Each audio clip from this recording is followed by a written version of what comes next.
십자가 붙들고 있는가. 오늘 초대교회 길을 묻다, 이 아주 멋진 이 제목은 제가 붙인 게 아니고 교회사 교수인 엘렌 크라이드라는 분이 그 책을 썼는데, 그 책을 한국말로 번역할 때 아주 번역을 잘했습니다.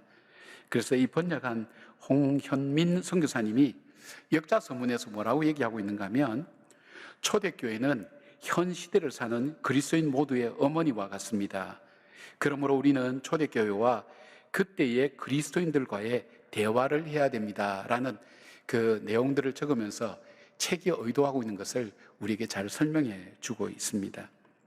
오늘 본문은 그때에라는 단어로 시작합니다. 여기에 이 단어는 시간을 나타내는 일반적인 단어가 아니라 어떤 역사적인 특별한 의미를 가진 사건이 일어났을 때를 표현할 때 이런 표현을 씁니다. 오늘 그 때라고 하는 것은 당시에 아기 예수를 죽이기 위해서 모든 어린아기를 죽인 헤롯 대왕의 손자이면서 또 세례 요한을 죽인 헤롯 안티파스의 조카인 아그리파 1세가 로마의 신인과 유대인들의 그 인기를 얻기 위하여 이 초대교회의 사도인 야고보를 죽입니다. 그리고 이어서 거기에 탄력을 받고 백성들이 좋아하는 것을 보면서 다시 교회의 중요한 리더인 베드로를 감옥에 넣어서 그도 죽일 계획을 하고 지금 감옥에 투옥을 시켰습니다. 근데 마침 6월절이 되어서 6월절이 끝나면 백성들 앞에 내어놓고 야고보를 죽인 것처럼 그렇게 죽이겠다고 계획을 세우고 감옥에 지금 베드로는 있는 겁니다. 자, 이 상황 앞에 초대교회는 어떠했을까요? 야고보 사도를 잃었을 때 얼마나 슬퍼했을까요? 그리고 이 베드로마저도 감옥에 있을 때 이것은 단순한 베드로가 감옥에 있는 것이 아니라 초대교회의 존폐 위기가 여기에 달려있다고 생각했을 겁니다. 심각하게 생각할 것입니다. 베드로는 어떻게 되며 베드로가 죽으면 어떻게 될 것인가? 초대교회는 어디로 갈 것인가? 우리가 믿는 이 부활과 우리가 믿는 이 십자가의 이 고난과 이 모든 것들은 어떻게 될 것인가? 얼만큼 불안하고 두려운 마음이 가득했겠습니까? 아마 예측할 수 없는 절체절명의 위기 앞에 그들은 많은 토론을 했을 겁니다. 자, 그렇다면 오늘 우리는 그 초대교회 교인들에게 물어봐야 됩니다. 왜 그런 선택을 하게 됐는가? 그 선택에 어떤 역사가 일어났는가? 그리고 초대교회는 어떻게 해서 그 위기를 넘기고 복음이 전 세계로 흩어지면서 오늘 부족한 나에게까지 이 복음이 전해질 수 있었던 그 역사를 쓸 수 있었는가 하는 것을 물어봐야 됩니다. 그리고 역시 오늘 우리 교회와 이 나라와 이 세계의 위기 가운데 우리 믿는 그리스도인들은 어떤 선택을 할 것인지 우리가 진지하게 한번 초대교회 교인들한테 한번 물어보았으면 좋겠습니다. 첫 번째로 그들의 선택은 기도였습니다. 그들이 이 어려움을 이겨내는, 극복하는 첫 번째 선택은 바로 기도의 방법이었습니다. 5절 보니까 이에 베드로는 감옥에 갇혔고 교회는 그를 위하여 간절히 하나님께 기도하더라라고 소개하고 있습니다. 베드로를 옥에 가둔 것이 헤롯의 결정이었다면 이에 대한 교회의 결정은 기도였습니다. 기도의 능력을 믿지 않는 분들은 기도야말로 가장 무기력한 기독교의 방법이라고 그렇게 말하기도 합니다. 물론 야고보 사도가 잡혀서 죽음 앞에 직면했을 때 얼마나 기도를 열심히 했겠습니까? 그럼에도 불구하고 야고보 사도는 아무런 힘도 없이 그냥 죽음에 처해지고 말았습니다. 그래서 기도의 무용론을 주장할 수도 있었을 것입니다. 그러나 그럼에도 불구하고 초대교회는 기도의 방법을 선택했습니다. 여기에 간절히 하나님께 기도하더라 이렇게 쓰여진 에크테네스라는 이 단어는 계속해서 끊임없이, 이것보다 더 강한 의미가 있다면 바로 이 일에 내 인생의 운명이 달려있는 것처럼 절박하게 기도하는 자세를 말할 때 이 표현을 쓰고 있습니다. 어쩌면 이 표현은 예수님께서 겟세마네 동산에서 땀방울이 빗방울 되는 그 절박함, 간절함, 안타까움을 가지고 하나님, 이 교회가 어떻게 됩니까? 베드로를 구해 주시길 바랍니다. 우리에게 여러 가지 방법이 있지만 우리는 기도하는 방법을 선택했습니다. 하나님께 맡기는 방법을 선택했습니다. 하나님 어떻게 하면 좋겠습니까? 얼마나 안타깝게 부르짖었을까요? 이미 헤롯의 의도와 폭력적 행사 앞에 교회가 유일하게 대처할 수 있었던 것은 하나님께 기도하는 것밖에 없었습니다. 사랑하는 여러분, 초대교회 교인들이 기도했다면 어떤 기도를 했을까요? 그들이 어떤 기도했을까요? 그들은 절박한 문제만 붙들고 기도했을까요? 하나님, 베드로가 감옥에 있습니다. 그 베드로를 구출해 주세요. 우리 앞으로 초대교회가 어디로 갈까요? 그것만 기도했을까요? 아마 그들이 기도했던 내용, 사도들이나 선지자들이 그리고 그 집사님들이 전했던 그 내용을 보면 그들이 가장 강조한 것이 하나님 나라였습니다. 또 강조한 것이 있다면 예수 그리스도 나의 구세주와 주님 되심을 강조하는 것이 그들의 메시지의 가장 중요한 내용이었습니다. 그렇다면 주님께서 가르쳐 주신 주기도문처럼 그들도 그렇게 기도하지 않았을까요? 하나님, 하나님, 이 모든 것이 하나님 손에 있습니다. 하나님의 절대 주권을 다시 고백하는 기도가 먼저 드려지지 않았을까요? 그리고 여전히 이 상황 속에서도 그 예수님은 나의 구세주와 주님이 되십니다. 어떤 상황이 전개돼도 나에게 그 예수님이 나의 구세주와 주님 된다는 사실은 변함이 없습니다. 그 고백을 드리지 않았을까요? 그리고 매번 기도마다 들어갈 수 있다면 그것은 회개의 기도였을 겁니다. 하나님, 주께서 주신 그 사랑이 큰데, 그 은혜가 큰데 그 말씀대로 살지 못하여 우리가 이런 어려움을 당하고 있지는 않습니까? 이 어려움 가운데 우리가 낙심하지 않도록, 우리의 믿음이 흩어지지 않도록 하나님 우리를 붙들어 달라고, 그리고 하나님 앞에 우리가 바로 살지 못한 것이 무엇이 있느냐고 진지하게 하나님 앞에 기도하지 않았을까요? 그리고 그들이 베드로의 석방과 교회의 미래를 위하여 하나님 앞에 간절히 기도했을 줄로 압니다.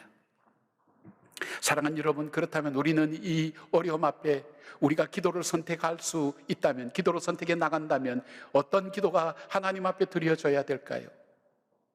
그 기도야말로 하나님의 절대 주권에 대한 믿음에 대한 고백이 먼저 드려져야 되지 않을까요? 흔들리지 말기를 바랍니다. 어떤 상황 속에서도 예수 그리스도께서 나의 구세주와 주되심을 다시 고백하고 붙들어야 되지 않겠습니까?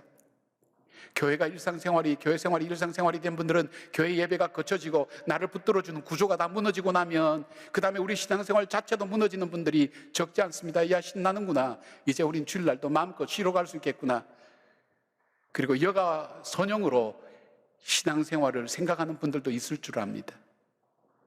그러나 우리가 더욱더 하나님 이 상황 속에 우리를 지켜달라고, 우리가 믿음으로 살 수 있도록 하나님 지켜달라고. 왜요? 기도하는 사람은, 이 역사가 기도하는 사람 손에 있다는 걸 압니다. 우리의 기도를 들으시는, 천지를 창조하시고 역사를 주관하시는 그 하나님께서 우리의 기도를 들으시고 역사를 주관하신다는 분을 알기 때문에 우리의 기도를 등한히 할 수 없다는 사실입니다. 그리고 여러분, 우리가 기도할 때 우리가 이 문제보다도 우리의 믿음 따라 살지 못했던 지난 날들을 하나님 앞에 회개해야 되지 않을까요?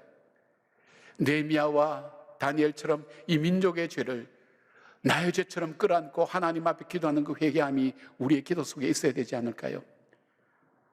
여러분, 하나님이 가장 싫어하는 일이 뭡니까? 우상 숭배 아닙니까? 여러분, 저 이북은 75년 동안 사람을 우상 숭배하면서 그렇게 체제를 유지하고 왔습니다.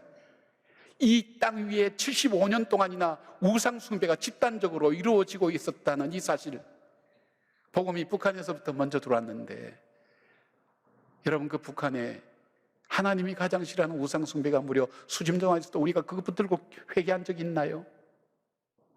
이 땅에서는 물질의 풍요 때문에 그 물질의 풍요가 우리의 우상이 되어서 물질의 풍요 때문에 갖다 준 것이 무엇입니까? 물질이 풍요하고 도덕성이 없어지면 타락하게 되는데 그 타락은 반드시 성적인 타락으로 이어집니다. 하나님 앞에 온전히 기도할 수 있다면, 하나님의 긍휼과 자비를 구할 수 있다면 우리의 기도는 얼마나 능력 있고 권세 있는 기도일까요? 초대 교부였던 터툴리아는 이렇게 얘기합니다. 기도는 믿음의 벽이며 사방에서 공격이 오는 적들로부터 우리를 보호하는 무기이다. 우리는 기도로 무장하지 않는 상태에서는 절대 나가지 않는다. 초대교회의 길을 묻다, 이 책에 나온 얘기입니다. 기도하는 사람은 무서운 사람입니다. 왜냐하면 하늘의 권세가 바로 기도자의 것이기 때문입니다. 하나님의 능력이 바로 기도를 통해 나타나기 때문입니다. 여러분, 매일 오순절 성령 강림 50일 작정 예배가 사람들 보기에는 아무것도 아닌 것 같습니다. 그러나 그들이 부활 후에 50일 오순절 성령 강림까지의 그들의 길고 긴 기다림, 하나님께서 어떻게 우리를 인도해 주시는가, 그 기도 속에, 기다림 속에 그들은 세계를 바꿀 수 있는 놀라운 능력을, 성령의 충만함을 그들이 받았다면 오늘 우리에게 왜 그런 마음이 없어야 될까요? 하나님 잠시 잠깐 지나가는 인생 속에 내 인생을 통해서 하나님 역사를 바꾸고 세상을 바꾸고 내 삶을 바꿀 수 있는, 어둠과 죽음의 역사를 바꿀 수 있는 그런 하나님의 은혜를 우리에게 주십시오. 그런 간절함의 기도가 우리에게 왜 없단 말입니까? 누구든지 다 갖고 있지 않을까요? 여러분, 그렇다면 우리가 함께 기도한 자리에 나가야 되지 않겠습니까? 매주 선포되는 시편 91편은 단순히 말씀을 읽는 것이 아닙니다. 말씀이 기도가 되어 선포하는 것입니다. 세상 속에 선포하며 사탄에게 선포하며 하나님께 호소하는 기도인 것입니다. 기도야말로 교회의 미래를 알 수 없고 불투명한 미래를 준비하는 최고의 방법이며 최선의 선택입니다. 우리는 모든 성도들이 초대교인들처럼 기도의 자리에 나가기를 원합니다. 가장 많은 방법들이 있지만 그 중에서도 여러분의 선택이 기도가 되기를 바랍니다. 기도야말로 하나님께서 우리를 인도하시는 하나님의 손길을 가장 강력하게 느끼고 하나님 임재하심을 체험할 수 있는 가장 최고의 방법이기 때문입니다. 그리고 기도는 그리스도인들에게 바로 영적인 무기가 되기 때문입니다. 두 번째로 초대교인들에게 묻습니다. 자, 기도를 선택했다면 그 기도의 내용은 무엇입니까? 어떤 기도입니까? 기도의 내용이 무엇입니까? 할 때 그들은 우리의 기도는 중보기도였습니다. 그렇게 얘기합니다. 초대교인의 교인들은 감옥에 있는 베드로의 생명을 지켜주시고 석방되기를 기도했습니다. 그리고 앞으로 교회가 나갈 미래를 위해서 기도했습니다. 교회 지도자들과 교회 성령 충만을 위해서 간절히 기도했습니다. 영적 전쟁의 최고 무기인 바로 이 기도와 중보기도를 가르쳐 주시기 위해서 하나님은 출애굽기 초기에 아말렉과의 전쟁을 경험하게 했습니다. 그리고 하나님은 굉장히 뚜렷하게 그들에게 보여주셨습니다. 그 잘 훈련된 적군 아말렉과의 싸움에서 자기들이 질 줄 알았는데 모세의 기도의 손이 올라갈 때 이 여호수아 장군이 아말렉을 물리칩니다. 놀랄만한 일입니다. 근데 팔이 아파 손을 내렸더니 바로 지는 겁니다. 신기했습니다. 팔을 올리니까 또 올리는 겁니다.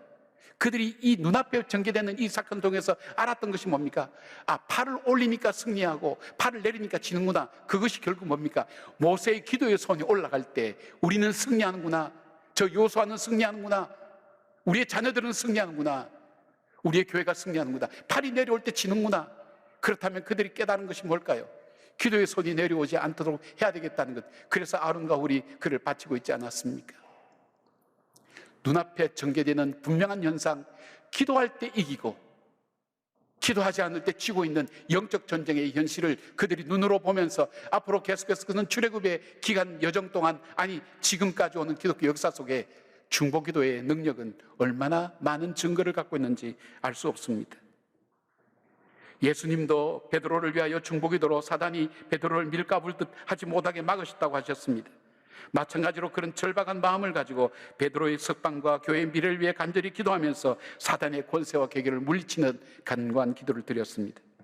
예수님의 동생 야고보는 야고보서 5장 17절에 이렇게 말씀합니다. 엘리야는 우리와 성령이 같은 사람이로되 그가 비가 오지 않기를 간절히 기도한즉 3년 6개월 동안 땅에 비가 오지 아니하고 다시 기도하니 하늘이 비를 주고 땅이 열매를 맺었느니라. 그리고 그는 의인의 간구는 역사하는 힘이 크다고 했습니다. 잠그는 것과 여는 것의 공통적인 것이 바로 기도에 있다는 것을 그렇게 강조하고 있습니다. 내 기도가 무슨 능력이 있겠냐고, 내가 기도한다고 무슨 일이 일어났겠냐고 하는 그 사람들을 향해서 야고보는 동일하게 얘기합니다.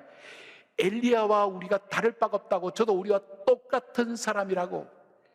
근데 제가 이 크고 놀라운 일을 이루었던 것은 기도였다고, 중보기도였다고 그렇게 합니다. 믿음의 기도였다고 얘기합니다. 여러분, 기도하면서 부정적이고 소극적인 마음은 내던져버리고 두 가지만 생각하시면 됩니다. 나를 위해서, 나를 사랑하셔서 자기 아들까지 보내주신 그 예수님, 그 하나님, 그리고 나와 언약한 것을 지키기 위해서 자기 아들까지 십자가에 못 박으시는 그 하나님의 신실하심, 이 두 가지만 생각하면 됩니다. 그 주님의 약속이 오늘 기도하고 간구하는 우리에게 응답하시마 약속하신 하나님의 음성이 우리 가운데 있다는 것입니다. 세 번째, 초대교인들 보고 묻습니다. 그러면 여러분들이 기도하는 기도의 선택도 우리가 알았습니다. 기도의 방법도 우리가 알았습니다. 기도의 내용도 알았습니다. 그렇다면 어떤 자세로 기도해야 됩니까? 물어볼 때 그들이 얘기합니다. 우리는 연합하여 중보기도를 드렸다는 거예요. 5절 말씀 보니까 이에 베드로는 옥에 갇혔고 교회는 그를 위하여 간절히 하나님께 기도하더라 되어 있습니다. 베드로가 옥에 갇혔다고 합니다. 베드로 개인이 갇혔다고 볼 수 있지만 초대교회가 옥에 갇혔고 미래를 알 수 없다는 표현입니다. 그리고 교회는 그를 위하여 간절히 기도하더라 할 때 교회는 한 개인이 아니라 교회는 부름받은 회중들을 말합니다. 즉 교회는 성도들의 무리입니다. 전 교인이 연합하여 기도했다는 것입니다. 다다익선이란 말이 있죠. 많을수록 좋다는 것, 그런 내용이 아닙니다. 영적으로 그것보다 더 큰 의미를 갖고 있는 그것이 뭐냐면 연합의 의미입니다. 우리 모두가 하나님께 초점 맞추어서 같은 마음, 같은 생각, 같은 말, 같은 열매를 바라보고 하나님께 연합하여 기도한다는 의미입니다. 연합하고 합심하는 기도의 능력을 알았던 엘리야는 갈멜산에서 바알과 아세라 선지자 850명과 대결할 때 어떻게 했습니까?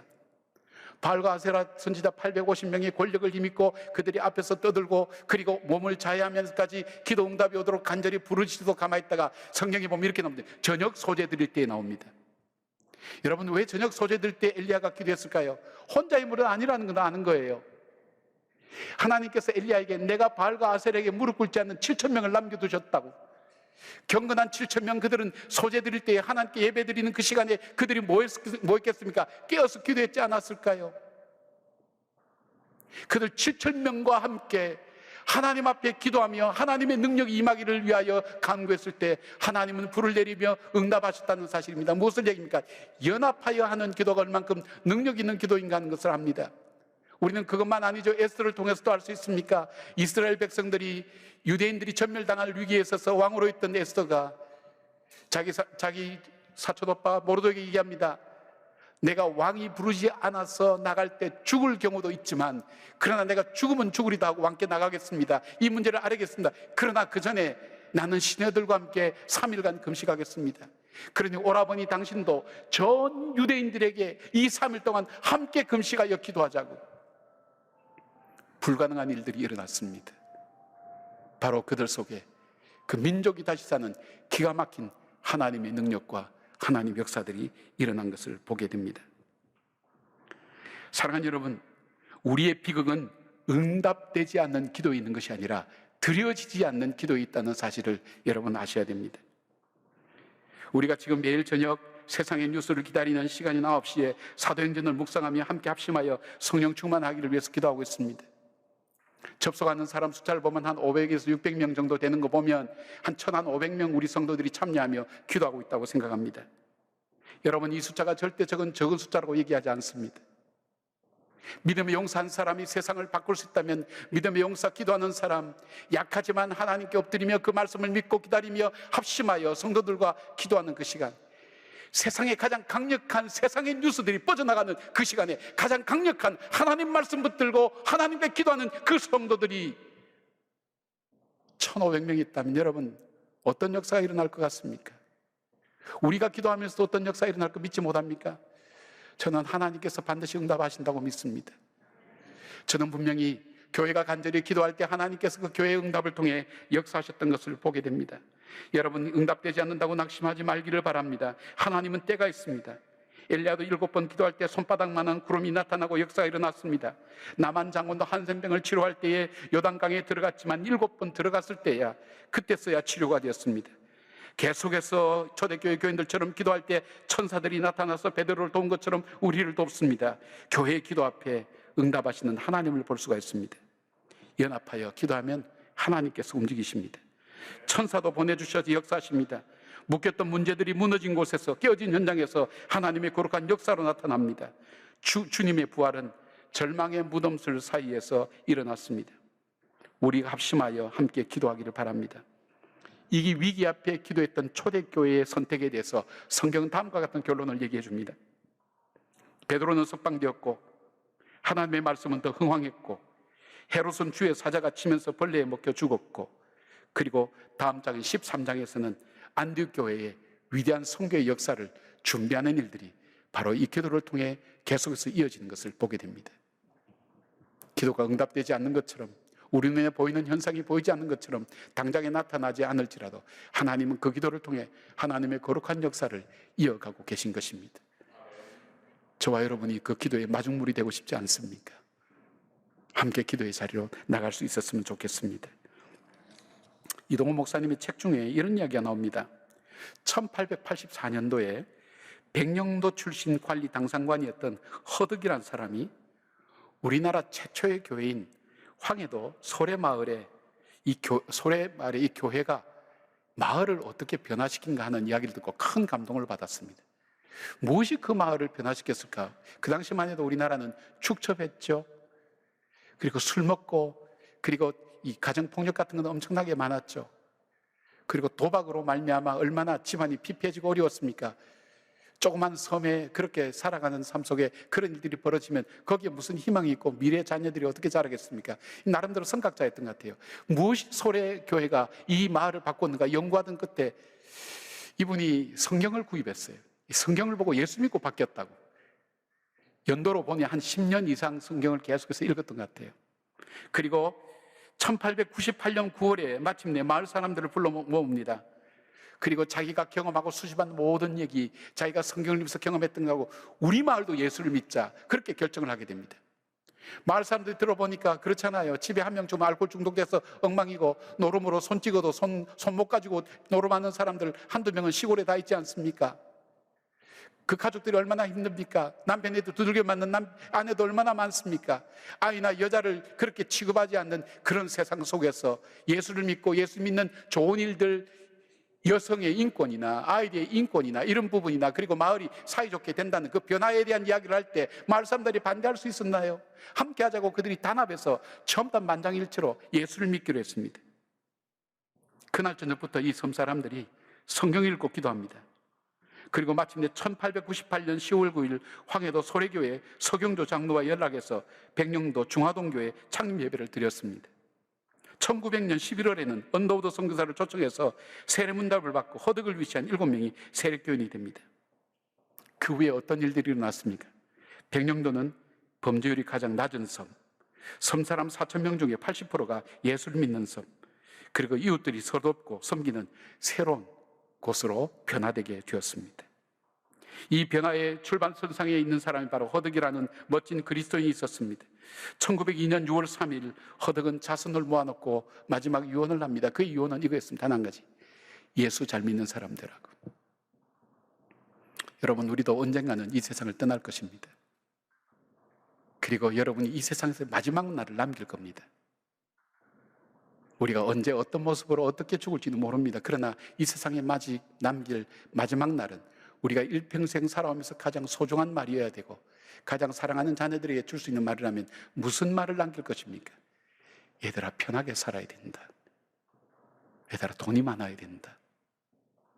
얘들아, 유명하게 살아야 된다. 사실은 그렇지만 유언하면서까지 그렇게 하실 분 계시나요? 아마 그렇지는 않을 것 같아요. 돈에 환장한 사람이 아니라면서 그렇게 가지는 않을 것 같아요. 내가 가장 소중하게 여기는 얘들아, 예수를 잘 믿는 사람들아. 정말 그런 유언을 하고 싶나요? 그렇다면 지금 우리가 예수를 잘 믿어야 됩니다. 제가 짧은 인생을 살아오면서 수많은 사람의 죽음을 보았습니다. 죽음을 보면서 느낀 느낌이 뭐냐면 사람은 사는 대로 그대로 죽더라 하는 걸 제가 많이 봤습니다. 지금 여러분의 사는 모습이 여러분의 죽는 모습입니다. 그렇게 보시면 거의 틀림없이 맞을 겁니다. 오늘 내가 하나님 앞에서 정말 예수 잘 믿는 사람으로 살아갈 때 우리는 그렇게 죽을 수가 있습니다. 내가 그냥 마음대로 살다가 마지막에 우편강도처럼 그냥 깨끗할 때 그냥 잘 믿는다 하고 그렇게 하면 그게 이익이지, 그렇게 재밌게 생각하는 분도 있지만 인생이 안 그렇습니다. 우리 인생의 삶이 그렇지 않습니다. 살아온 대로 살다가 죽게 되어 있습니다. 여러분, 오늘 우리는 인생을 살면서 크고 작은 어려움 개인적으로 겪기도 하고 나라와 민족이 함께 겪기도 할 때 여러분의 그 위기를 돌파하는 선택은 뭡니까? 초대교인들한테 우리가 물어보면 우리에게도 동일하게 얘기할 겁니다. 기도를 선택하라고, 기도하라고. 그리고 너희들의 경건과 평안을 위하여 중보기도 하라고. 더 나아가서 연합해서 기도하라고. 얼마나 많은 성도들이 있냐고. 하나님의 은혜를 아는 수많은 기도하는 얼마나 많은 성도들이 있냐고. 성도들이 그냥 취미생활로 신앙생활 하는 거 아니지 않습니까? 정말 그 주님이 나의 구세주와 주님 되심을 고백한 그 수많은 사람들, 우리에게 진정 천국을 바라보며 부활의 날을 사모하며 걸어가는 주의 성도들이 할 일이 무엇이 있습니까? 함께 기도하는 일 아니겠습니까? 이 땅의 역사를 흘러가는 대로만 보는 것이 아니라 역사의 주인 되신 하나님을 기도하며 믿음으로 걸어가는 하나님의 꿈을, 믿음의 꿈을 꾸는 저와 여러분 되시기를 주의 이름으로 축원합니다.